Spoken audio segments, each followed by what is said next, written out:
Hey friends, Ranish Kumar this side from web coding and आज हम DP का लेक्चर स्टार्ट कर रहे हैं। सो डीपी की पहली वीडियो है जिसके अंदर मैं पहले आपको डीपी के बारे में समझाऊंगा एंड उसको समझने के लिए हम फिबोनाची से स्टार्ट करेंगे। ठीक है, फिबोनाची करके एक टॉपिक है, तो उस क्वेश्चन को सॉल्व करेंगे, उसके थ्रू हम डीपी को समझेंगे। तो उससे कुछ स्टेप्स हैं, वो स्टेप्स हम फॉलो किया करेंगे हर सवाल के अंदर। तो मैं स्टार्टिंग में ना कुछ क्वेश्चंस के थ्रू वो स्टेप्स आपको पहले मेमोराइज करवाऊंगा आपको ना, ताकि आपको याद रहे, पता रहे कि वो जो स्टेप्स हैं उनको कैसे फॉलो करना है। हर एक स्टेप को फॉलो करेंगे ताकि डीपी हम स्क्रैच से सोच पाए। क्योंकि डीपी के अंदर प्रॉब्लम क्या होती है कि जब हम डीपी सॉल्व कर रहे होते हैं तो या तो पर्सन डायरेक्ट टेबुलेशन लगा देता है, या फिर कोई पर्सन अगर मेमोराइजेशन से स्टार्ट करता है, या यूं कह लूं मैं रिकर्जन से स्टार्ट करता है, तो उसको ऑप्टिमली सोच पाता है। तो डीपी के टेबुलेशन तक पहुंचे कैसे? क्योंकि डायरेक्ट टेबुलेशन सोचना हर किसी के बस की बात नहीं होती, हर बार आप फंस जाओगे टेबुलेशन सोचने जाओगे तो, राइट। तो हम क्या करेंगे, टेबुलेशन सोचने के लिए पहले हमें रिकर्जन का आना जरूरी है। रिकर्जन से पहले फेथ का आना जरूरी है। पहले आप पता तो चले कि क्वेश्चन के अंदर फेथ क्या लगाऊं, उस फेथ को फर्दर कन्वर्ट करते हैं हम रिकर्जन के अंदर, फिर रिकर्जन कन्वर्ट होता है मेमोराइजेशन में, मेमोराइजेशन फर्दर कन्वर्ट होता है टेबुलेशन के अंदर, टेबुलेशन जाता है उसके बाद ऑप्टिमाइजेशन के अंदर। अगर उसके अंदर कोई ऑप्टिमाइजेशन की गुंजाइश है तो जाएंगे वहां तक, राइट। पर कुछ स्टेप्स हैं जो हम हर बार फॉलो क्या करेंगे, एंड इन स्टेप्स को ना हर क्वेश्चन के अंदर टिक मार्क करते चलेंगे। ये स्टेप फॉलो कर लिया, अब ये कर लिया, अब ये कर लिया, अब चलते हैं आगे की ओर, राइट। ऐसा करने से क्या होगा, आप डीपी स्क्रैच से सोचना सीख जाओगे। फिर डीपी का जब भी कोई नया सवाल आएगा ना, तो आपको पता होगा कि इस डीपी को सोचना कैसे है, या इसमें डीपी लगेगी या नहीं लगेगी, मैं पता कैसे लगाऊं। जैसे आपने देखा होगा कई बार कुछ लोग क्वेश्चन देखते ही बता देते हैं इसमें ना डीपी लगने वाली है, इसमें तो 3D डीपी लगेगी, 4D लगेगी, 5D लगेगी, बस देखते ही बता देता है। या फिर डीपी बाय बिट्स, या DP on tree, DP on graph, या डीजी डीपी लगेगा, राइट। तो वो देख के कैसे पता लगा पाता है? क्योंकि क्वेश्चन पढ़ता है, वो उसका फेथ सोचता है, फेथ से पता लगाता है इसमें ये वेरिएबल्स हैं, एंड इन वेरिएबल्स का यूज करके ये डीपी, इस ये प्रॉब्लम डीपी के थ्रू इस तरीके से सॉल्व होगी, राइट। तो हम उन्हीं स्टेप्स को देखने वाले हैं। तो आज से बिल्कुल बेसिक से स्टार्ट करेंगे, धीरे धीरे लेवल को इंक्रीज करते जाएंगे। तो पहले कुछ बेसिक सवाल करेंगे, एंड लेवल जैसे से इंक्रीज होता जाएगा, फिर हम स्ट्रिंग सेट पे जाएंगे, फिर एलआईएस वाला सेट आएगा, ऐसे करके बहुत सारे सेट आएंगे। तो अभी हम बिल्कुल सेट 1 से स्टार्ट कर रहे हैं, चलिए। और ये जो पूरा लेक्चर है, मतलब ये जो पूरे जो वीडियोस आने वाले यूट्यूब के ऊपर, सारी की सारी वीडियोस हमारी C++ लैंग्वेज में आएगी। क्योंकि अब तक हमने जो भी कुछ डाला है जावा में डाला है, तो ये सीरीज हमारी C++ लैंग्वेज में आएगी। उसका मैंने कुछ टेम्पलेट पहले से ही लिख दिया है, जैसे कि आप यहाँ पे देख पा रहे होगे। मैं इसी टेम्पलेट को फॉलो करूंगा, एंड कुछ स्टेप्स हैं जो मैं अभी आपको लिखवा रहा हूँ, एंड उस स्टेप्स को कैसे फॉलो करेंगे देखते हैं। अच्छा, साथ में थोड़ी क्लास को इंटरेक्टिव बनाने के लिए ना, मैंने यहाँ पे कुछ 10-12 लोगों को अपने साथ रखा हुआ है। ये हमारे टीचर्स हैं, मतलब जो पढ़ाते हैं यहाँ पे कोडिंग के अंदर, तो इनको अपने साथ रखा हुआ है ताकि यहाँ थोड़ी बहुत फील ऐसे आए कि क्लास के अंदर डाउट्स कैसे पूछे जाते हैं, या इस सवाल के अंदर डाउट कैसे आते हैं। तो क्या होगा, मैं समझाऊंगा सब कुछ एक्सप्लेन करने के बाद ये लोग अगर कुछ डाउट आता है इन्हें, तो रेज हैंड करेंगे। रेज हैंड करने के बाद मैं इनके डाउट को सॉल्व करूँगा, ताकि वो पता लगे कि यार इस क्वेश्चन में ना ऐसे ऐसे डाउट आ पाते हैं। दिक्कत ये होती है यूट्यूब वीडियोज़ के अंदर कि जब पढ़ा रहा होता हूँ मैं, या फिर यूट्यूब पे जब पढ़ा रहा होता हूँ, तो मैं अपनी तरफ से सारे डाउट क्लियर कर देता हूँ। मैं कोशिश करता हूँ कि मैं सारे के सारे डाउट कवर कर लूँ, बट होता यह हर बार कि कुछ ऐसे पॉइंट होते हैं जो रह जाते हैं। तो वो पॉइंट्स ये लोग बचा लेंगे। जैसे कुछ पॉइंट मुझे लगेगा कि रह गया है, तो ये लोग उसमें बोल देंगे कि सर मुझे डाउट है यहाँ पर, आप इसको एक्सप्लेन कर दो। तो उसके थ्रू क्या होगा, वो पॉइंट भी कवर हो जाया करेगा। तो वीडियो ज़्यादा इंटरेक्टिव भी हो जाएगी और ज़्यादा इन्फॉर्मेटिव हो जाएगी। वीडियो को छोटे छोटे पार्ट्स में दिखाने वाले हैं। जैसे कि मैं पूरी वीडियो एक पार्ट में नहीं दूंगा आपको, मैं पार्ट में ब्रेक कर दूंगा। जैसे कि आप एक पार्ट के अंदर सिर्फ मेमोराइजेशन होगा, दूसरे पार्ट के अंदर सिर्फ टेबुलेशन, तीसरे पार्ट में उसका ऑप्टिमाइजेशन, ऐसे करिए पार्ट 1, पार्ट 2, पार्ट 3। इसके फायदे भी हैं, नुकसान भी। फायदा ये हो जाएगा कि जिसको सिर्फ ऑप्टिमाइजेशन देखना है वो सिर्फ ऑप्टिमाइजेशन देखेगा, या जिसको सिर्फ टेबुलेशन देखना है टेबुलेशन देखेगा, या फिर जिसको सब कुछ ही देखना है वो तीनों वीडियोस को एक एक करके देख लेगा। इसका नुकसान बस ये है कि आपको एक एक करके तीनों वीडियो को प्ले करना पड़ेगा, ये इसका लॉस होगा। बट कोई बात नहीं, इतना तो सह सकते हैं हम। चलिए स्टार्ट करते हैं। तो सबसे पहले मैं डीपी की, आप लोग मेरा स्क्रीन तो देख पा रहे होगे, एक बार मुझे बता दो आप लोगों को स्क्रीन दिख रही है मेरी? चैट में बता दो बस। ठीक है जी, चलो यहाँ पे स्टार्ट करते हैं। देखो डीपी के अंदर ना डीपी लगाई क्यों जाती है, पहले तो ना ये समझते हैं, मतलब डीपी का रीजन क्या है। क्योंकि इंट्रो क्लास है, ऑफ कोर्स डीपी की इंट्रो क्लास है। सो एक ना बहुत कॉमन सा एग्जांपल है कि कई बार किसी किसी कंपनी में पूछ भी लिया जाता है कि डीपी ना आप मुझे एक्सप्लेन कर सकते हो। किसी 6 साल के 7 साल के बच्चे को अगर आपको डीपी एक्सप्लेन करना हो, आप कैसे करोगे?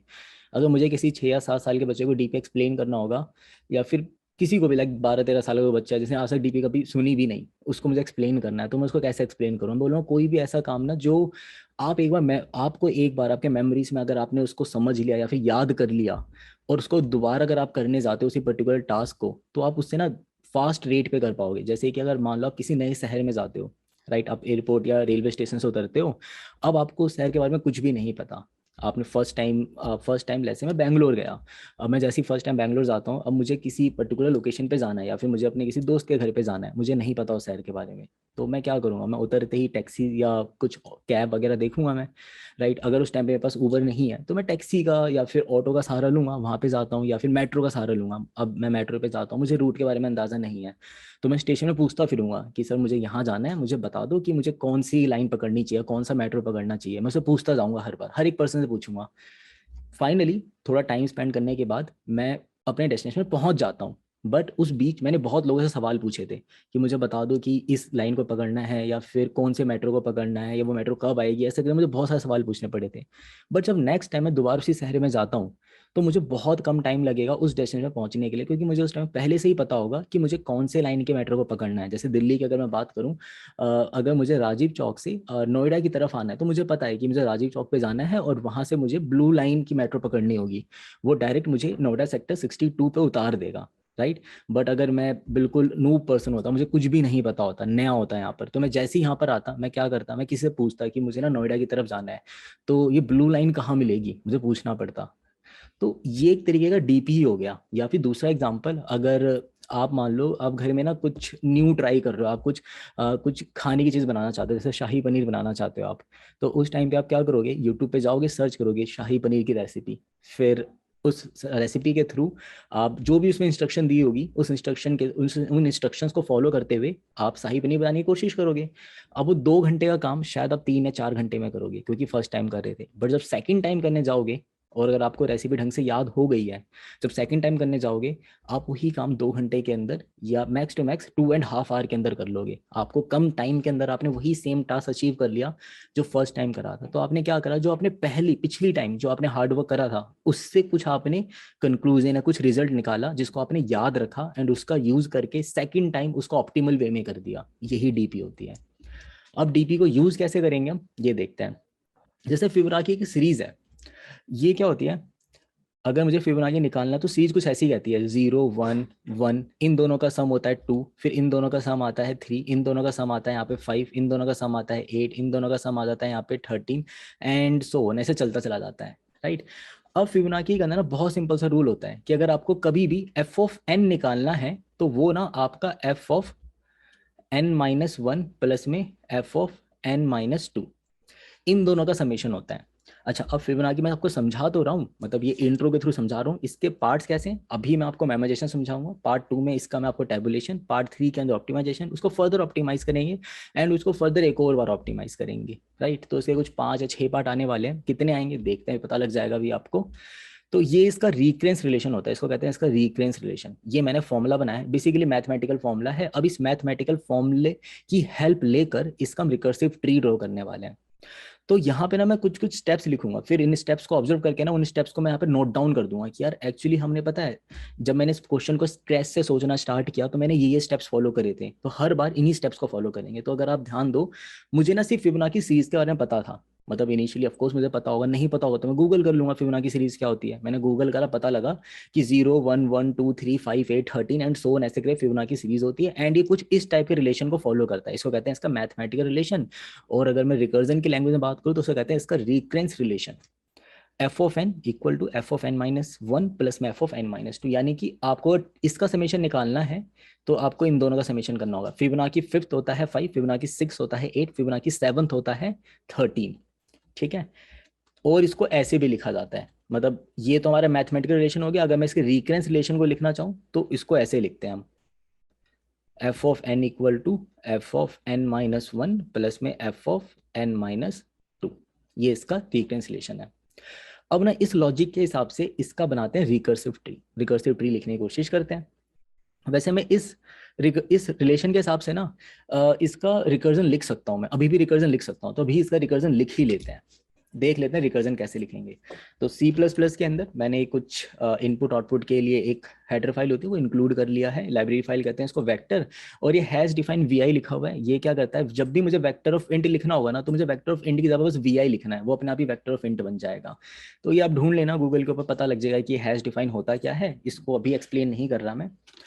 तो यहाँ पर हम क्या करेंगे, सबसे पहले इंट fivo01।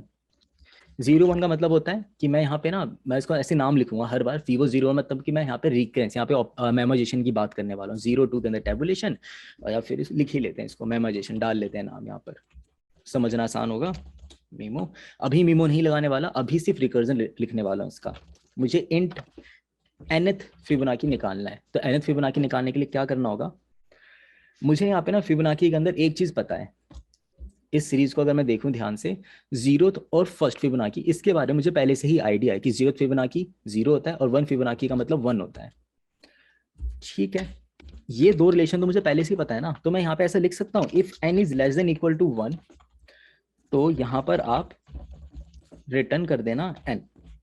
ठीक है, ये मेरा क्या हो गया, बेस केस। ये कुछ बेस केस हो गया। अगर आपने रिकर्जन पहले पढ़ रखा है, जिसकी वीडियोस पहले से ही डली हुई है, तो आपको पता होगा कि बेस केस होता है, बेस केस के ऊपर आके रिकर्जन रुक जाता है, फिर वहां से रिकर्जन बैक ट्रैक करना स्टार्ट करता है, बेसिकली रिवर्स ऑर्डर में चलना स्टार्ट करता है।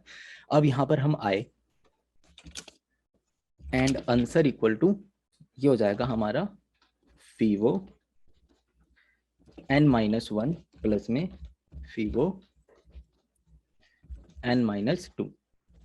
एंड फाइनली मैं यहाँ से आंसर रिटर्न कर देता हूँ। ठीक है, ये मैंने आंसर रिटर्न कर दिया। दिस इज अ बिल्कुल बेसिक सा रिकर्जन, राइट। चलो इस रिकर्जन को व्हाइट बोर्ड पे लेके जाते हैं, एंड इस रिकर्जन के बेस पे ना मैं इसका ट्री डायग्राम बनाता हूँ। ट्री डायग्राम बनाने से पहले पहले समझते हैं कि ये स्टैक के ऊपर कैसे बिहेव कर रहा होगा। तो स्टैक के ऊपर बिहेवियर करने के लिए ना, क्योंकि यहाँ पे दो दो रिकर्सिव कॉल लग रही है, तो इसके लिए ना मुझे यहाँ पे इसका ट्री डायग्राम देखना ही पड़ेगा। ऊपर आते हैं एंड इसका ट्री डायग्राम बनाते हैं। देखो, मान लेते हैं मैंने n की वैल्यू यहाँ पे 5 पास करी है, तो क्या होगा, 5 से दो रिकर्सिव कॉल लगती है। सबसे पहले रिकर्सिव कॉल जाती है n-1 के पास, यानी कि 4। तो यहाँ पर हम आए, और दूसरी रिकर्सिव कॉल जाती है 3 के पास। ठीक है, याद रखना डीपी का पॉइंट क्या होता है, जो काम मैं पहले कर चुका हूं उस काम को याद रखना है। याद कैसे रखें वो फिगर आउट कर लेंगे, अभी तो नहीं पता मुझे, मैं नहीं जानता याद कैसे रखेंगे, अभी फिगर आउट करेंगे उसे। 4 यहाँ पर आता है, 4 फर्दर कॉल कैसे लगाता है, 3 के पास। अब 4-2, बेसिकली n-2 की कॉल लगानी है ना, तो ये जाएगा 2 के पास, और यहाँ पर आए, ये गया 2 के पास, ये गया 1 के पास।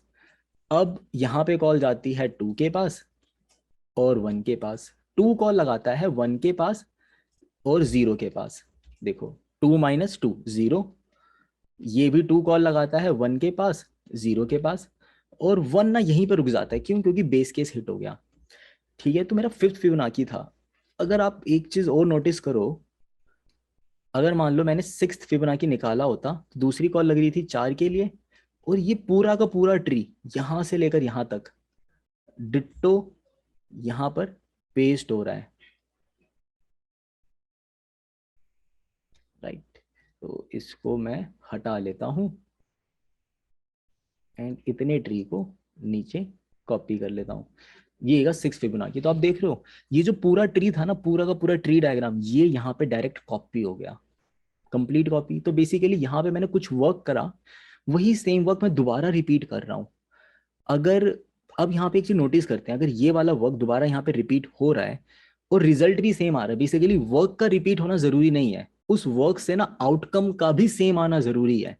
तो एक बार देख लेते हैं कि आउटकम भी सेम आता है, तभी तो डीपी लगा पाएंगे। मान लेते हैं कोई वर्क हो रहा है, बिल्कुल सेम तरीके से काम हुआ, पर आउटकम दोनों में अलग अलग आता है, तो डीपी नहीं लगा सकते। आउटकम का सेम आना जरूरी है, बेसिकली रिजल्ट का सेम आना जरूरी है। तो रिजल्ट भी देखते हैं, तो रिजल्ट कैसे वेरी कर रहा है यहाँ पे, ये देखते हैं। चलो, यहां से कुछ वैल्यू हमने रिटर्न करनी स्टार्ट करी। पेन का कलर चेंज करते हैं। अच्छा, ये 2 वाला फर्दर अपने आप को ग्रो करेगा 1 और 0 पे, और यहाँ से रिजल्ट कुछ ऐसे आ रहा है। यहाँ से 1 रिटर्न हुआ, क्योंकि जब भी n की वैल्यू 1 या 1 से कम होती है, क्योंकि फिबोनाची -1 जैसा कुछ भी नहीं होता, जीरो या फर्स्ट ऐसे स्टार्ट होता है, 0 से स्टार्ट होता है, मिनिमम वैल्यू फिबोनाची 0 होती है, और यहाँ से 0 रिटर्न हुआ। इन दोनों का करा यहाँ पे summation. Basically Fibonacci of n-1 की जगह पर क्या आ गया, इसकी जगह पर आ गया 1, इसकी जगह पे आ गया 0, तो 1 + 0 कितना होता है 1। मैंने रिटर्न कर दिया। अब ना ठहर के सोचते हैं, क्या फिबोनाची ऑफ 2 की वैल्यू मैंने सही निकाली है 0? तो मैं यहाँ पे ना फिबोनाची की दोनों वैल्यूज लिख देता हूँ। तो यहाँ पर है 0 1 1, 0 1 2, और थर्ड फिबोनाची हो जाएगा मेरे लिए 2, फोर्थ फिबोनाची हो जाएगा मेरे लिए 3, फिफ्थ फिबोनाची हो जाएगा मेरे लिए 5। तो देखो फिबोनाची ऑफ 2 की वैल्यू कितनी आई है मेरे लिए, फिबोनाची ऑफ 2 की वैल्यू आई है मेरे पास 1, बिल्कुल सही आई है। तो हर बार ना रिकर्जन के अंदर ऐसा होगा, आप किसी भी बीच के मिडिल स्टेट पे आकर रुक जाओगे ना, तो जैसे मिडिल स्टेट पे आकर रुकोगे, आप यहाँ पे वेरीफाई कर सकते हो क्या ये इस स्टेट का जो इवेल्युएटेड आंसर है, क्या मेरे एक्सपेक्टेड आंसर से मैच कर रहा है। अभी तक तो कर रहा है, मतलब मैं सही जा रहा हूँ। अब 1 पर आए, यहाँ से 1 को रिटर्न किया, 1 + 1 होता है 2। अब 2 मिनट ठहर के सोचते हैं, क्या मैं सही काम कर रहा हूँ, सोचते हैं। फिबोनाची ऑफ 3 होना चाहिए 2, बिल्कुल सही आ रहा है जवाब, ठीक है। अब एक चीज देख रहे हो, इस वाले 2 का रिकर्सिव ट्री आउटकम सेम है या नहीं, कैसे पता लगता है? ये ऐसे पता लग जाता है कि अगर आपका रिकर्सिव ट्री जो है बिल्कुल सेम डिट्टो बिल्कुल सेम है, जैसे 2 से यहाँ पे भी 1 0 की ब्रांच निकली, यहाँ भी 1 0 की ब्रांच निकली है, तो इसका मतलब यहाँ से रिजल्ट भी सेम आने वाला है। ऑफ कोर्स रिजल्ट भी सेम आएगा, ब्रांच भी सेम है, और रिजल्ट भी देखो ऊपर से सेम ही निकला है 1 0, तो यहाँ से रिजल्ट भी सेम आने वाला है। अब 2 + 1 होता है 3। फिबोनाची ऑफ फोर्थ क्या होता है, फिबोनाची ऑफ फोर्थ हो जाता है मेरे पास 3। अब सेम इस वाले 2 से भी रिजल्ट कितना आएगा 1, इस वाले 1 से रिजल्ट आएगा 1, इन दोनों का सम करूंगा तो यहाँ पे आ जाएगा 2। अब फिबोनाची ऑफ 4 की वैल्यू 3 थी, फिबोनाची ऑफ 3 की वैल्यू 2 थी, इन दोनों का सम करा 3 + 2 कितना आया 5। अब 4 वाला ट्री देखो बिल्कुल सेम तरीके से एक्सपेंड करा है, तो यहाँ भी बिल्कुल सेम तरीके से एक्सपेंड कर रहा है। इसको भी कंप्लीट कर लेते हैं, 1 0, बिल्कुल सेम तरीके से एक्सपेंड कर रहा है, यानी कि इस फोर्स से भी सेम रिजल्ट ही आने वाला है, क्योंकि अगर ट्री का एक्सपेंशन जैसा पहले था वैसा दोबारा हो रहा है, और ट्री का हर एक नोड वही आउटकम आपको प्रोवाइड कर रहा है जैसा वो पहले कर रहा था, तो ऐसा हो ही नहीं सकता कि ये वाला नोड गलत आउटकम प्रोवाइड करे या दूसरा आउटकम प्रोवाइड कर दे, ये भी सेम आउटकम प्रोवाइड करने वाला है, यानी यहाँ से सेम रिजल्ट आएगा। तो 4 से मैं रिटर्न कर दूंगा 3। अब 5 + 3 कितना हो गया 8। तो फिबोनाची ऑफ 6 होता है हमारे पास 8, और यहाँ पे चेक कर लेते हैं फिबोनाची ऑफ 6 की वैल्यू कितनी होती है 8 ही होती है, 5 + 3 8। अब पॉइंट ये आता है कि मैं इसको स्टोर कैसे करूं, मैं स्टोर क्या करना चाहता हूं पहले ये देखते हैं। क्योंकि कई बार आप लोगों ने, अगर आप लोग डीपी से अवेयर हो, आपको पता है कि डीपी कैसे वर्क करती है, तो शायद आप लोगों ने ये सुना होगा कई बार डीपी में ना हैश मैप लग जाता है। कई बार डीपी की जगह पे ना कुछ लोग ट्री मैप यूज कर लेते हैं, मतलब जरूरी नहीं है कि डीपी के अंदर हर बार मैं 1D एरे यूज करूँ 2D एरे यूज करूँ, कई बार ट्री मैप यूज हो जाता है, कई बार हैश मैप हो जाता है, कई बार हैश सेट यूज कर लेते हैं लोग, मतलब डिपेंड करता है कि आउटकम आप किस तरीके से ले, मतलब जो स्टोरेज है ना वो कहाँ करना चाहते हो। अब वो देखते हैं, स्टोरेज के ऊपर बात करते हैं। ठीक है, मैं बिल्कुल बैक चला गया, और यहाँ पर 1 0,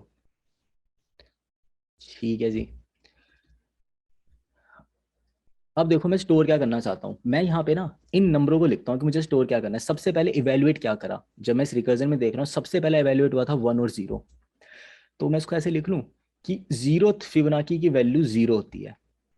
अब ना यहाँ पे ना मैं कुछ स्ट्रिक्ट रूल्स फॉलो करता हूँ हमेशा, जब टेबुलेशन में कन्वर्ट करेंगे तो मैं कुछ स्ट्रिक्ट रूल्स फॉलो करूंगा, तो मैं चाहता हूँ कि आप लोग भी उन्हीं रूल्स को फॉलो करो।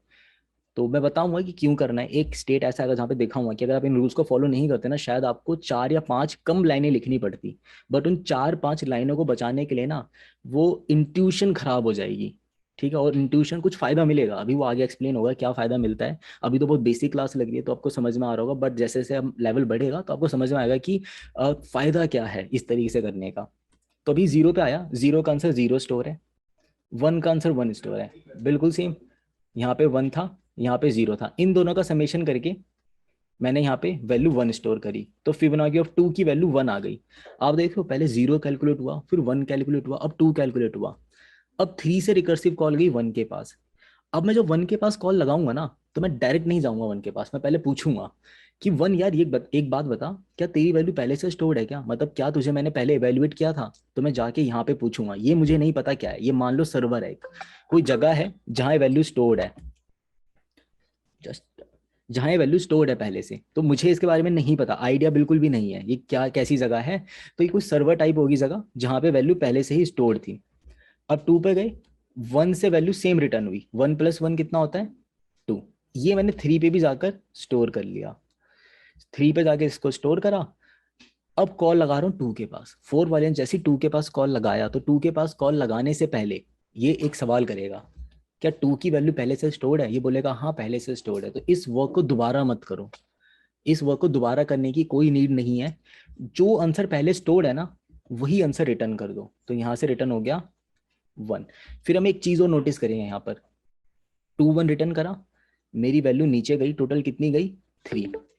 सो यहाँ पे थ्री गई, और मैंने फोर पे जाकर स्टोर कर लिया थ्री। अब यहाँ पर आते हैं, फाइव ने कॉल लगाया थ्री के पास। जब ये थ्री के पास कॉल लगाने के लिए जाएगा तो पहले सवाल करेगा, सर्वर के पास जाएगा, मतलब कोई है इसका दोस्त है, उसके पास जाके पूछता है, यार एक बात बता, तेरे पास फिबोनाची ऑफ थ्री की वैल्यू पड़ी है क्या? इसका दोस्त बोलता है हाँ भाई पड़ी है, तो मुझे ऐसा कर उसका उसका आंसर बता दे। तो फिबोनाची ऑफ थ्री का आंसर रिटर्न कर देता है कितना? फिबोनाची ऑफ थ्री का आंसर यहाँ से रिटर्न कर देगा,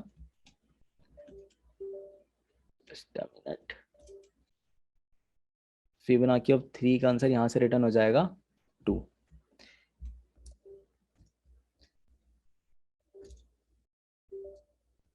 और फाइव पे जाके मैंने वैल्यू स्टोर कर ली फाइव।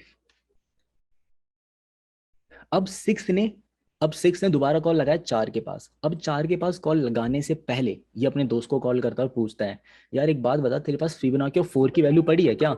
वो मना कर देता है, भाई मेरे फिबोनाची ऑफ फोर की वैल्यू नहीं पड़ी, मेरे फिबोनाची ऑफ फोर की वैल्यू नहीं है पड़ी, ऐसा वो बोल देता है। तो फोर की वैल्यू नहीं पड़ी होगी तो इवेल्युएट करेंगे, बोल देता है हाँ भाई पड़ी है। तो फिबोनाची ऑफ फोर की वैल्यू पड़ी है तो क्या करेंगे, वहां से रिटर्न कर देंगे थ्री। फिबोनाची ऑफ सिक्स की वैल्यू आ गई एट। अब जैसी एट आया, यहाँ से वैल्यू हो जाएगी रिटर्न, और सिक्स पे जाके मैंने स्टोर करा फाइव प्लस थ्री एट, और ये एट वैल्यू फर्दर मतलब जिसने भी इसको कॉल लगाया होगा उसके पास जा चुकी होगी। अब एक चीज आप देख रहे हो, ये तो मैंने ग्रीन लाइन ड्रॉ करी है, और मैंने कुछ ब्लू लाइन ड्रॉ करी है। ब्लू लाइन ना ग्रीन लाइन से कम है, तो यहाँ पे ना काउंट करते हैं, जरा काउंट करते हैं कितनी कॉल लगी है, मतलब काउंट करते हैं कितनी ब्लू लाइन, एक ये जो ब्लू लाइन से कितनी है, one two three four five six seven eight nine ten eleven. Fibonacci निकालना था सिक्स का, और मेरे टोटल ब्लू लाइंस आए हैं यहाँ पे इलेवन, बेसिकली टू एन के अप्रोक्स आया है।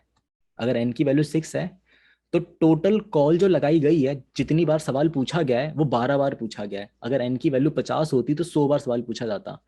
तो कुछ टाइम कॉम्प्लेक्सिटी इसकी रिड्यूस हुई है, ओ एन तक कुछ टाइम कॉम्प्लेक्सिटी गई है इसकी। पहले देखते हैं इसकी, हम बात करते हैं मैम इसकी रिकर्जन की, रिकर्जन में कितनी टाइम कॉम्प्लेक्सिटी थी। फिबोनाची निकाल कैसे रहे थे हम निकाल रहे थे T of N equal to, मतलब nth फिबोनाची निकालने के लिए मैं डिपेंडेंट था n माइनस वन के ऊपर और n माइनस टू के ऊपर, इसके लिए मैं डिपेंडेंट था। अब इन दोनों के अंदर में एक चीज और नोटिस करते हैं, कि अगर मैं निकालना चाहता हूँ कि मुझे वर्स्ट से वर्स्ट कितना टाइम लग सकता है, तो मेरे लिए ना सबसे वर्स्ट एक्सपीरियंस ये वाला रीकनेस रिलेशन देगा निकाल कर। ये जो टाइम का रिलेशन है ना एन माइनस वन वाला, ये सबसे वर्स्ट एक्सपीरियंस होगा मेरे लिए। ऐसा क्यों?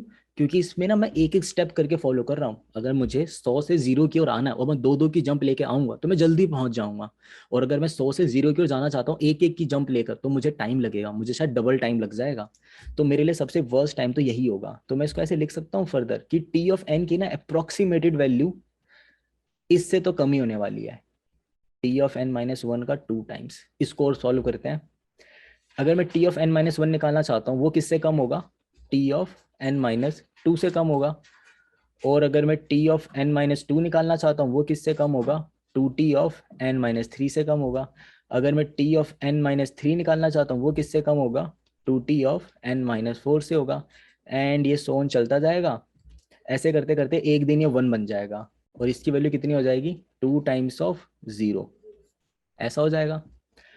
अब यहाँ पे देखो, मल्टीप्लाई करते हैं क्या अब, क्योंकि इक्वेशन मुझे कट करनी है, मुझे सॉल्व करना है, तो मैं ऐसा कर सकता हूँ, इसको टू से मल्टीप्लाई कर देता हूँ, क्योंकि ये equation two T of N minus one की वैल्यू निकालनी थी, इसलिए इसको टू से मल्टीप्लाई करा पूरी इक्वेशन को, तो ये स्क्वायर हो गया।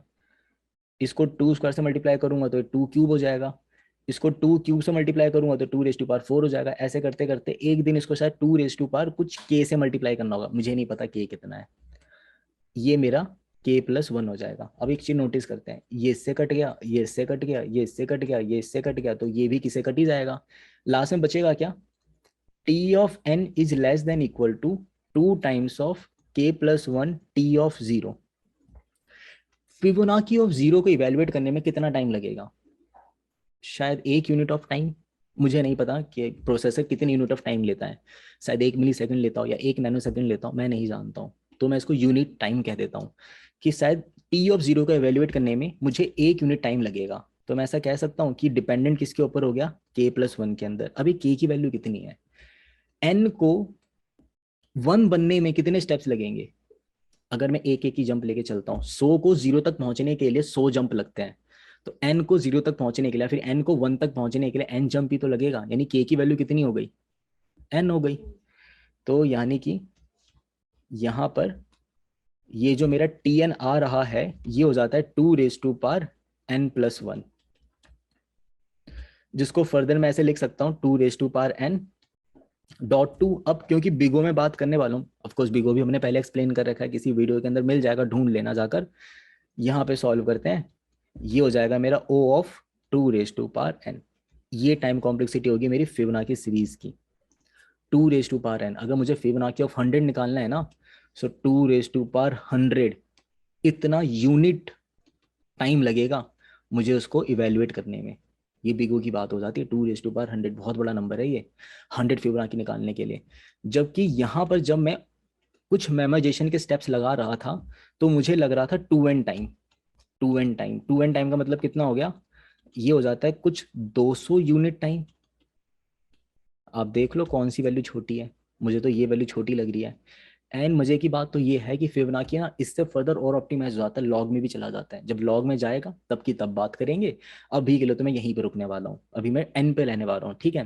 तो ये था मेरा कुछ एक्सपोनेंशियल पावर, इसको कहते हैं एक्सपोनेंशियल पावर। ये जो 2n है ना कैसे ग्रो करता है, अगर मैं इसके ग्राफ की बात करूँ ग्रो कैसे करता है, ऑफकोर्स आपको पता होगा 2 रेज टू पावर n का ग्राफ जब हम ड्रॉ करते हैं एक्स और वाई एक्सिस के ऊपर, तो कैसे ग्रो करता है देखते हैं।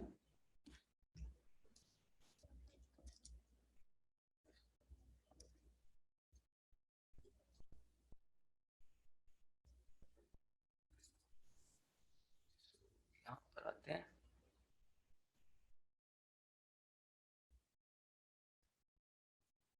इसकी कुछ ग्रोथ ऐसे होती है, यहाँ से स्टार्ट होगी, क्योंकि 2 रेज टू पावर 0 की वैल्यू कितनी होती है 1, तो 0 के ऊपर इसकी वैल्यू कितनी हो जाएगी 1, तो एटलीस्ट यहाँ से तो स्टार्ट होता ही है। और ये ग्रो ऐसे करता चला जाता है, ऐसे कुछ ग्रो करता चला जाता है। तो एक पॉइंट ऐसा आता है जिसके बाद ना एन की वैल्यू जैसे जैसे ग्रो करती जाती है उसके बाद बहुत ज़्यादा टाइम लगने लग जाता है। तो ये अगर आपको फिबोनाची ऑफ एन निकालना है और यहाँ पर एन वेरी कर रहा है, यहाँ पर एन वेरी कर रहा है और मुझे फिबोनाची ऑफ एन निकालना है, तो 2 रेज टू पावर n ऐसे ग्रो करता है। काफ़ी ज़्यादा टाइम है, तो बहुत ज़्यादा टाइम हो जाता है, ठीक। तो काफ़ी ज़्यादा टाइम लगने वाला है, जबकि लीनियर टाइम के अंदर कम टाइम लगेगा और लॉग के अंदर तो और कम टाइम लगता है। तो चलो अब इसको आगे समझते हैं, मैं अपने स्टेप्स लिखवाता हूँ। तो यहाँ तक मुझे एक बात तो समझ में आ गई कि भाई ये बहुत ज़्यादा टाइम लेता है, यानी ये जो मैंने रिलेशन लिखा है ना ये बहुत ज़्यादा टाइम लेता है। अब यहाँ पे मैंने बात करी थी कुछ कॉल करने के लिए, मैंने कुछ ऐसी बात करी थी कि ना रिकर्सिव कॉल करने से पहले मैं यहाँ पे किसी फ्रेंड को कॉल करूंगा। तो मैं अपने किसी फ्रेंड को कॉल करूंगा यहाँ पर कि भाई कॉल करके पूछूंगा यार तेरे पास ये जवाब है क्या। अगर बोलेगा हाँ मेरे पास ये जवाब है तो जस्ट मिनट, इसको एक बार म्यूट ही कर लेते हैं।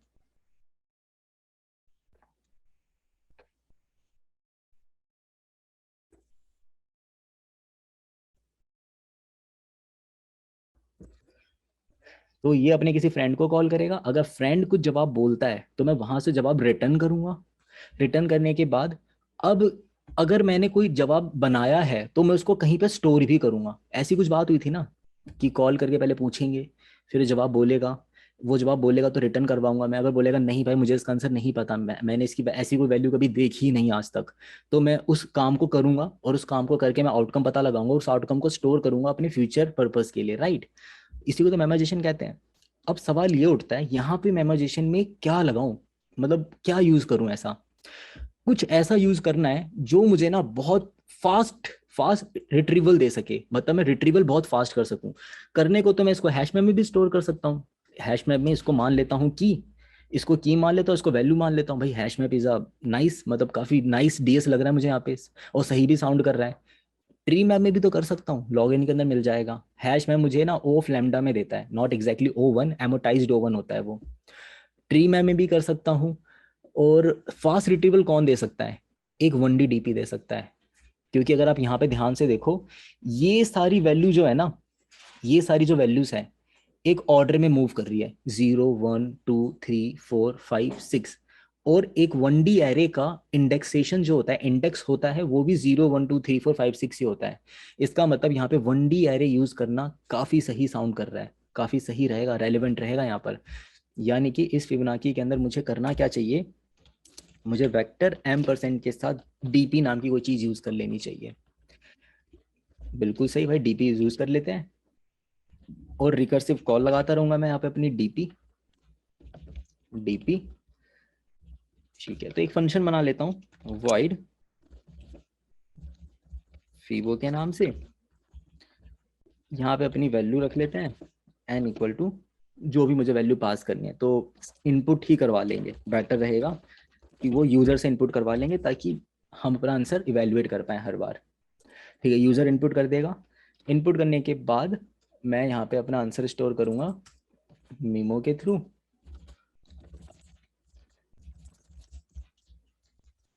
इसको n पास कर दूंगा और डीपी पास कर दूंगा। अब सवाल ये उठता है, एक दूसरी प्रॉब्लम हमेशा आती है मेरे सामने कि ना ये डीपी की लेंथ कितनी होनी चाहिए, हमेशा आएगी। मतलब अभी तो 1D चल रहा है ना, जब 2D बनेगा 3D बनेगा तो आपको दिक्कत आएगी कि डीपी का साइज कितना रखूं। तो बहुत बहुत सिंपल सा एग्जांपल सोचता हूँ हमेशा कि यार मैंने ना अपने इस रिकर्जन ट्री के अंदर, ये रिकर्जन ट्री बहुत जरूरी स्टेप है तो अभी स्टेप लिखने वाले हैं। रिकर्जन ट्री के अंदर मैं कौन कौन से स्टेट पे गया था जरा देखें। ये रिकर्जन ट्री की मिनिमम टू मिनिमम वैल्यू कितनी गई थी, भाई मिनिमम टू मिनिमम वैल्यू गई थी इसकी 0, और इंक्लूसिव है। मैक्सिमम टू मैक्सिमम वैल्यू कितनी दिख रही है आपको इस पूरे रिकर्सिव ट्री के अंदर, मुझे तो 6 दिख रही है। तो मुझे ना, और मुझे फिबोनाची ऑफ 6 ही निकालना था। ये सारे इंडेक्स मुझे चाहिए, ये सारे इंडेक्स अगर मुझे चाहिए तो मुझे अपनी डीपी कितने लेंथ की बनानी चाहिए। अगर मुझे nth डीपी, अगर मुझे nth फिबोनाची चाहिए तो मुझे डीपी बनानी पड़ेगी n+1 साइज की, तभी तो मुझे nth इंडेक्स मिलेगा, राइट। यानी कि यहाँ पर जो मैं वेक्टर बना रहा हूं उसका नाम लिख देते हैं डीपी। और इस डीपी के साइज कितनी देनी चाहिए मुझे, n+1। और हर जगह पे डिफॉल्ट वैल्यू 0 डाल देता हूँ। आप चाहो तो डिफॉल्ट वैल्यू आप -1 भी डाल सकते हो, बट ये -1 कब डालना चाहिए, कब 0 डालना चाहिए, ये भी एक अलग तरीका सवाल होता है। कई बार ऐसा होता है, जैसे कुछ लोग कहते हैं, ऐसा मैंने कई बार सुना है कि कुछ लोग कहते हैं ना कि सर मेमोराइजेशन ना पास ही नहीं हुआ मेरा। भाई पास इसलिए नहीं हुआ क्योंकि तेरे को ना कुछ छोटे मोटे पॉइंट्स नहीं पता थे। शायद तू ये बात भूल गया कि जब मेमोराइजेशन लगाते हैं तो मेमोराइजेशन के अंदर डिफॉल्ट वैल्यू एक ऐसी वैल्यू को रखी जाती है जो आपके डीपी में कहीं यूज ही ना हो रही हो एज अ आंसर। यहाँ पर डिफॉल्ट वैल्यू आइडियली मुझे -1 रखना चाहिए क्योंकि 0 is a part of answer, but ये 0 ना बहुत फ्रीक्वेंट नहीं है, इतना फ्रीक्वेंट आंसर का पार्ट नहीं बन रहा। मतलब बेस केस में आंसर का पार्ट बना है, इन मिडल मिडल मतलब इस रिकर्जन के अंदर बीच में कहीं पर आंसर का पार्ट नहीं बन रहा। देख लो कहीं बीच में आंसर का पार्ट नहीं बन रहा। 0 एक न्यूमेरिक वैल्यू आ रही है 0 से बड़ी है, तो यहाँ पे डिफॉल्ट वैल्यू मैं 0 भी रख सकता हूँ या -1 भी रख सकता हूँ। चलिए अब आगे चलते हैं। अब मैं जैसे ही यहाँ पर आया डिफॉल्ट वैल्यू 0 रखता हूं। और अब देखो, कॉल करने से पहले जब भी आप कॉल करोगे ना, आप अपनी वैल्यू स्टोर करोगे डीपी ऑफ एन। अब आप सोच रहे होगे कि मैं मेमोराइजेशन के अंदर यहाँ पे क्यों लगा रहा हूँ, यहाँ पे वैल्यू क्यों स्टोर कर रहा हूँ, इसका तो कोई सेंस ही नहीं बनता। भाई बनता है, बहुत सेंस बनता है। टेबुलेशन में ये बात बहुत ज्यादा सेंसफुल हो जाएगी। तो इसीलिए यहाँ पे हम लिखेंगे। मुझे पता है यूजलेस है पर लिखेंगे। ठीक है, ऐसे ही लिखेंगे, फन के लिए लिखेंगे, पर लिखना जरूरी है क्योंकि टेबुलेशन में काम आएगी ये चीज। डीपी ऑफ एन यहाँ पे कर लिया। रिकर्सिव कॉल करने से पहले उस दोस्त को जिसको मुझे कॉल करना था यहाँ पे कॉल करके पूछूंगा मैं, भाई डीपी ऑफ एन की वैल्यू अगर नॉट इक्वल टू 0 है, यानी कि एक ऐसी वैल्यू है जो डिफॉल्ट, जैसे डिफॉल्ट वैल्यू मैंने डीपी में क्या रखी है 0, डिफॉल्ट वैल्यू के अलावा अगर कोई और वैल्यू वहां पे पड़ी है तो इसका मतलब ये वाला स्टेट इवेल्युएट किया जा चुका है, तभी तो वहां पे डिफॉल्ट वैल्यू की जगह पे कुछ और वैल्यू आई है।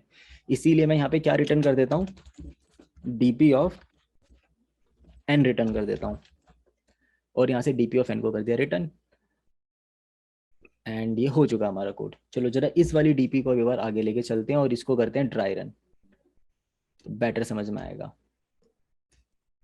अगेन मैंने ये स्टेट हटा दिए और इसको भी हटाया, इसको इधर लेके चलते हैं, साइज रिड्यूस,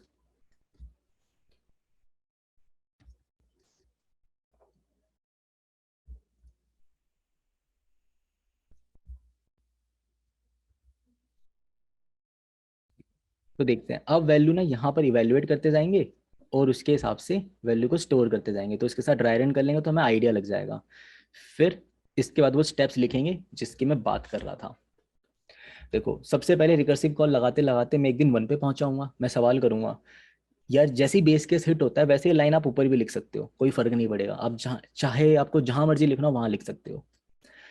ठीक है, तो यहाँ पे मैंने 1 रिटर्न करा, यहाँ से 0 रिटर्न करा, इन दोनों का सम करूंगा तो 1 आएगा। इस 1 को मैंने स्टोर करा, देखो बेस केस के अंदर भी स्टोर करा है, तो यहाँ पे 0 स्टोर है, यहाँ पे 1 स्टोर है। अगर मैं स्टोर नहीं करता ना तो बेस केस में ना यहाँ पे 0 स्टोर होता, यहाँ पे 0 की 0 वैल्यू स्टोर हो जाती, पर मैंने यहाँ पे स्टोर कर लिया। ठीक है, यहाँ पे मैंने 1 स्टोर करा। अब मैं 2 पर आया, 2 की वैल्यू बनी 1। रिकर्सिव ने 3 को 1 को कॉल लगाने से पहले ना सवाल कर लेगा, वैसे तो बेस केस हिट हो जाएगा 1 के ऊपर, तो 1 रिटर्न होगा यहाँ से, 1 + 1 = 2। 3 की वैल्यू 2 स्टोर हो गई, यहाँ पे मैंने स्टोर करा। अब 4 ने कॉल लगाया 2 को, जब ये 2 को कॉल लगाएगा ना तो कॉल लगाने से पहले बेस केस में तो फंसा नहीं, यहाँ पर आएगा, पूछेगा सवाल, क्या डीपी ऑफ 2 की वैल्यू तुम्हें पता है क्या? ये बोलेगा हाँ मुझे पता है, डीपी ऑफ 2 की वैल्यू 1 होती है। बोले ठीक है रिटर्न कर दो, फिर यहीं से रिटर्न कर दो। यहाँ से करा रिटर्न, 2 + 1 कितना हो गया 3, 4 की जगह पे स्टोर कर लो 3। बिल्कुल सही भाई, यहाँ पे जवाब 2 आया था, यहाँ पे जवाब 1 आया था, दोनों को सम करके मैंने 3 बना लिया और मैंने स्टोर भी कर लिया। अब 5 ने कॉल लगाया 3 को, तो जब डीपी ऑफ 3 को कॉल लगाया गया तो फिबोनाची मीमो फीवो अंडरस्कोर मीमो ने 3 को कॉल लगाया, यहाँ पे तो फंसा नहीं, यहाँ पे आया और यहाँ पे बोलता है क्या तुम्हें डीपी ऑफ 3 की वैल्यू पता है? ये बोलेगा हाँ मुझे पता है।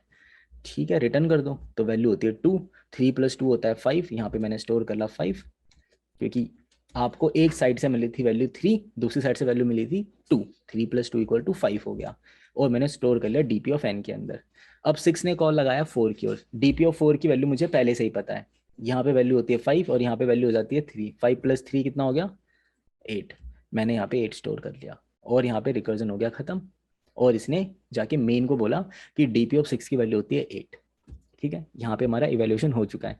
अब जरा स्टेप्स लिखते हैं, मैंने अब यहाँ तक पहुंचने के लिए मैंने कौन कौन से स्टेप्स की बात करी थी वो स्टेप्स समझते हैं। भाई स्क्रैच से सोचना किसी सवाल को मतलब वही होता है ना कि जो आपने फॉलो करा वही हम हर सवाल में अगर कर लें फॉलो, तो वही तो है स्क्रैच थिंकिंग। तो उसका कुछ रूल सा बना लिया है, ऑलमोस्ट 99% टाइम ये काम करता ही करता है, क्योंकि स्क्रैच से सोचना यही तरीका होता है। तो मैं इसको 100% भी कह सकता हूँ, पर शायद 1-आधा% सवाल कुछ ऐसे होते हैं जहाँ पे मेमोराइजेशन नहीं लगता, वहाँ पे रिकर्जन लगता, वहाँ पे डायरेक्ट टेबुलेशन ही लगाना पड़ता है। ठीक है, तो नंबर 1 स्टेप है, मैं आपको यहाँ पे स्टेप्स लिखवा रहा हूँ और ये स्टेप्स आप लोगों को याद होनी चाहिए। हर बार हम इन स्टेप्स को याद रखेंगे और हर बार इन्हीं को फॉलो करेंगे। नंबर 1 है, सबसे पहले आपको किसी भी सवाल के ऊपर फेथ सोचना है या फिर उसका मैथ रिलेशन सोचना है। आपको उसका मैथ रिलेशन पता होना चाहिए। कोई भी सवाल आएगा डीपी का या रिकर्जन का, क्योंकि हर रिकर्जन के ऊपर आप फेथ सोचोगे, उस फेथ को कन्वर्ट करोगे उसके मैथ रिलेशन के ऊपर। ठीक है, जरूरी नहीं आप हर बार करो, but most of the time करना ही पड़ता है। तो मैथ रिलेशन हो गया। सेकंड, फेथ सोचने के बाद मुझे फिर करना क्या चाहिए, मुझे ना रिकर्सिव ट्री बनाना चाहिए। अब होता है ऐसा ही, कुछ लोग पहले रिकर्सिव ट्री बनाते हैं या फिर कुछ लोग पहले कोड करते हैं फिर रिकर्सिव ट्री बनाते हैं। तो मैं यहाँ पे ना सिर्फ रिकर्सिव ट्री लिख रहा हूँ कि मुझे उसका रिकर्सिव ट्री डायग्राम बनाना है, रिकर्सिव ट्री डायग्राम, और या फिर इसको यूं कह लो, मुझे उसका रिकर्सिव कोड लिखना है विथ ट्री। ट्री का होना जरूरी है भाई, ट्री तो अनिवार्य है, होगा ही होगा। ट्री जब तक नहीं बनाओगे आपको आइडिया नहीं लगेगा कि कोड के अंदर चल क्या रहा है, तो ट्री तो मस्ट है, रिकर्सिव ट्री। थर्ड स्टेप हमेशा क्या होगा, ये 2 स्टेप लिखने के बाद अब थर्ड स्टेप पे जाओगे, वहां पे उसको कन्वर्ट करोगे मेमोराइजेशन के अंदर, और किसको करोगे, रिकर्सिव कोड को। ये जो आपने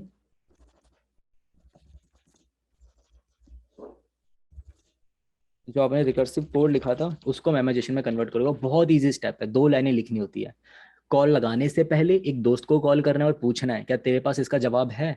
और कॉल लगाने के बाद जब कॉल लग जाती है तो जवाब रिटर्न करने से पहले उसको अपने दोस्त को कॉल करके दोबारा बोलना है कि भाई ये जवाब आया था, इसको अपने पास याद रखियो।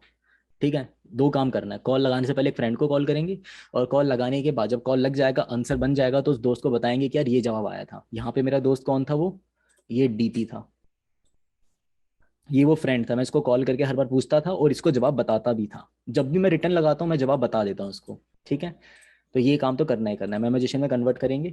फोर्थ स्टेप क्या होगा? अब यहाँ पे टेबुलेशन का स्टेप स्टार्ट होता है। इसको कहते हैं ऑब्जर्वेशन। ये बहुत जरूरी स्टेप है। ठीक है, बहुत जरूरी स्टेप है। फिफ्थ स्टेप टेबुलेशन आएगा। और टेबुलेशन को कन्वर्ट कैसे करेंगे? वही मेमोराइजेशन। ठीक है, मेमोराइजेशन जाएंगे टेबुलेशन की ओर। और सिक्स स्टेप होगा हमारा ऑप्टिमाइजेशन। यहां तक जाएंगे। और ऑप्टिमाइजेशन जरूरी नहीं होता आपको हर बार करना पड़े, but most of the time करना पड़ सकता है, शायद ना भी करना पड़े, तो मर्जी होती है। ये स्टेप्स तो फॉलो करने ही करने हैं। अब यहाँ पे ना इंपॉर्टेंट बात बताता हूँ। एक्चुअली पता है करते क्या है डीपी के अंदर? गलती क्या करते हैं लोग? जो मोस्ट ऑफ द टाइम लोगों से गलती होती है वो ये होती है कि वो, कुछ लोग ना डायरेक्ट इसके ऊपर आ जाते हैं। वो ये स्टेप भी फॉलो ही नहीं करते। वो डायरेक्ट क्या करते हैं? टेबुलेशन के ऊपर आ जाते हैं डायरेक्ट। सोचते हैं टेबुलेशन करेंगे, और डायरेक्ट टेबुलेशन करने जाते हैं और फंस जाते हैं। फिर टेबुलेशन पता क्या होता है? जिसने रट रखा है वो कर लेगा, जिसने नहीं रट रखा वो नहीं कर पाएगा। तो ये पहली मिस्टेक है। दूसरी मिस्टेक क्या करते हैं लोग? वो ना फेथ सोचते हैं, सीधा रिकर्सिव कोड लिखते हैं, सीधा टेबुलेशन पे आ जाते हैं। वो एक तो इसको मिस कर जाते हैं, इसको मिस कर जाते हैं, इस वाले स्टेप को, ऑब्जर्वेशन वाले स्टेप को। या फिर कुछ लोग ऐसा करते हैं, ये 3 स्टेप फॉलो करते हैं, ऑब्जर्वेशन करते ही नहीं है, तो उनका टेबुलेशन गलत हो जाता है। वो कहते हैं सर मेरा टेबुलेशन ही चला, मेमोराइजेशन चल गया। भाई आपने ऑब्जर्वेशन वाला स्टेप मिस कर दिया था। तो ये स्टेप्स फॉलो करने हैं, ताकि अब मैं स्टेप्स फॉलो क्यों करवा रहा हूँ? अगर मैं आपको ये स्टेप्स ना जैसे 12-13 सवाल में फॉलो करवा देता हूँ तो आपका ब्रेन हैबिचुअल हो जाएगा इन स्टेप्स को इसी तरीके से एग्जीक्यूट करने के लिए। जैसे वो हैबिचुअल हो जाएगा ना, फिर क्या होगा? आप रिकर्सन के बाद ना आप खुद ही, आपको शायद 10 या 20 सेकंड लगेंगे ऑब्जर्वेशन करने में। और ऑब्जर्वेशन के बाद टेबुलेशन में जाने में ना, मैं ये बता सकता हूँ अभी तक लीड कोड के ऊपर जितने सवाल है ना, उन सारे सवाल को मेमोराइजेशन में टेबुलेशन में कन्वर्ट करने में हार्डली आपको 150 से ना शायद 200 सेकंड लगेंगे। इसके ऊपर लग ही नहीं सकते, सिर्फ इतने ही सेकंड लगेंगे इन टर्म्स ऑफ सेकंड। अगर जिसने ये 3 स्टेप यहाँ तक के स्टेप फॉलो कर लिए हैं और टेबुलेशन लिखना चाहता है, 200 सेकंड का काम है। ठीक है, 200 सेकंड के ऊपर का काम है ही नहीं। मैक्स टू मैक्स, अगर अगर वो स्लो टाइपिंग करता है ना तो भाई 5 मिनट, इसके ऊपर का काम है ही नहीं। ये मैक्स टाइम बिल्कुल स्लो टाइप जो ऐसे करेगा, A B C D ऐसे टाइप कर रहा है, उसके लिए 5 मिनट का काम है। 2 सेकंड के ऊपर काम है ही नहीं। और ऑप्टिमाइजेशन, इसमें फिर फर्दर थोड़ा सा दिमाग लगाना पड़ता है, ये थोड़ा सोचने वाला स्टेप हो जाता है। मैक्सिमम टाइम आपको इसी में लगने वाला है, ये टाइम कंज्यूमिंग होता है। तो जो हकीकत वाली डीप है वो टाइम कंज्यूमिंग है ही नहीं, वो 200 सेकंड का काम है। सारा दिमाग तो यहाँ लगना था, यहीं पे तुम दिमाग नहीं लगाते और कहते हो भाई मुझसे डीपी नहीं हो रही। चलो, सो ये था भाई मेरा पार्ट 1। इसको चला के देख लेते हैं पहले। ये जो स्टेप्स लिखे हैं, ये स्टेप्स मैं ना यहाँ पे भी लिख देता हूँ, नोट डाउन कर लेता हूँ ताकि याद रहे।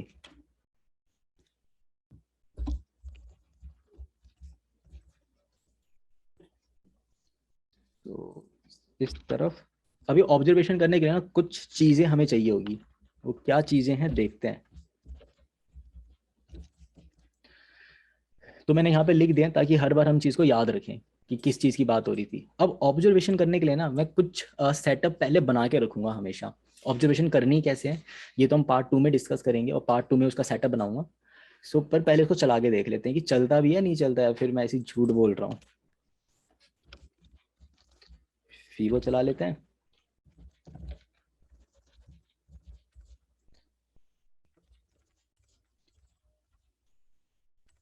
ठीक है, इनपुट मांग रहा है मुझे, फिबोनाची ऑफ 6 चाहिए। तो अच्छा, जवाब को प्रिंट भी कराना पड़ेगा।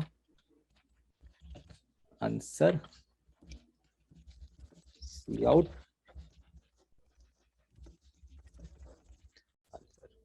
और एक चीज और दिखा देता हूँ मैं आपको। आप ना यहाँ पर चाहे इस आंसर को प्रिंट करो या फिर डीपी में nth वैल्यू को प्रिंट करो, ये भी एक बहुत रेलिवेंट सी चीज हो जाएगी टेबुलेशन के अंदर। मैं डीपी ऑफ n को प्रिंट करूं, दोनों का जवाब सेम आता है। ये सी आउट करेंगे, 6 चाहिए था, दोनों सब सेम आया। अगर मान लो मुझे फिबोनाची ऑफ 10 चाहिए, 55 होता है, बिल्कुल सही। अगर मुझे फिबोनाची ऑफ 1 चाहिए, 1 होता है। फिबोनाची ऑफ 0 चाहिए तो 0 होता है। फिबोनाची ऑफ 5 चाहिए तो 5 होता है। फिबोनाची ऑफ 3 चाहिए तो 2 होता है। बिल्कुल सही जवाब आ रहा है। तो हमारे सारे टेस्ट केस पास हो रहे हैं। यानी हमने एज केस भी देख लिया और सारी चीजें देख ली। डीपी ऑफ एन की वैल्यू भी यही होगी और आंसर की वैल्यू भी यही होगी। ये चीज ना टेबुलेशन में थोड़ी सी रेलिवेंट हो जाएगी, वहां पे इसको समझेंगे। सो ये था मेरा पार्ट 1, जिसके अंदर मैंने आपको बताया है कि किस तरीके से फिबोनाची के अंदर रिकरेंस रिलेशन बनाया जाता है। तो हमने कौन कौन से स्टेप्स फॉलो कर लिए हैं, एक बार जरा टिक मार्क कर लें। मैंने फेथ फॉलो कर लिया है, रिकर्सिव ट्री बना लिया था, रिकर्सिव कोड लिख लिया था, ऑब्जर्वेशन बाकी है, टेबुलेशन। तो ये एक पार्ट में करेंगे। इसके अंदर कुछ और पार्ट्स होंगे क्योंकि ऑप्टिमाइजेशन को फर्दर मोर ऑप्टिमाइज करने वाला हूं मैं। तो यहाँ तक चलते हैं। ठीक है, ये था मेरा पार्ट 1। मिलते हैं पार्ट 2 के अंदर। तो ये वीडियो आपको कैसी लगी मुझे कमेंट के अंदर पक्का बताइएगा। अगर अच्छी लगी है तो कमेंट करो और कमेंट करके बताओ। ठीक है।